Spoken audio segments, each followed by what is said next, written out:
ICC women's world cup 2025 মহিলা world কাপের প্রথম সেমিফাইনাল ম্যাচটি হয় ইংল্যান্ড বনাম সাউথ আফ্রিকার মধ্যে। টসে জিতে ইংল্যান্ড বোলিং এর সিদ্ধান্ত নেয়। তাই প্রথম ব্যাটিং এ নেমে সাউথ আফ্রিকা 50 ওভারে 7টি উইকেট হারিয়ে 319 রান করে। সাউথ আফ্রিকার হয়ে ব্যাটিং এ নেমে দুর্দান্ত ব্যাটিং করে লরা উলভার্ট, 143 বলে 169 রান। তাজমিন ব্রিটস 65 বলে 45 রান, মারিজান ক্যাপ 33 বলে 42 রান এবং ক্লোই ট্রায়াল 26 বলে 33 রান করে।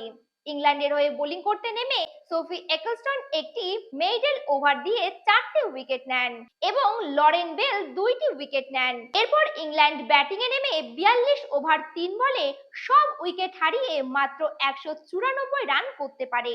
ইংল্যান্ডের হয়ে ব্যাটিং করতে নেমে ন্যাট স্ক্রিভার ব্র্যান্ড 76 বলে 64 রান এবং অ্যালিস ক্যাপলি 71 বলে 50 রান করে স্কোরবোর্ড এগিয়ে নিয়ে যায়। সাউথ আফ্রিকার হয়ে বোলিং করতে নেমে ম্যারিজান ক্যাপ 5টি উইকেট এবং নাদিন দে ক্লার্ক 2টি উইকেট নেন। প্রথম সেমিফাইনাল খেলায় সাউথ আফ্রিকা 125 রানের ব্যবধানে ইংল্যান্ডকে হারিয়ে জয়লাভ করে এবং ফাইনালে প্রবেশ করে। এই খেলায় প্লেয়ার অফ দ্য ম্যাচ হয়েছেন লরা উলভার্ট। দেখা যাক পরবর্তী ম্যাচগুলি দর্শকদের জন্য কতটা মনোরঞ্জনপূর্ণ হয়।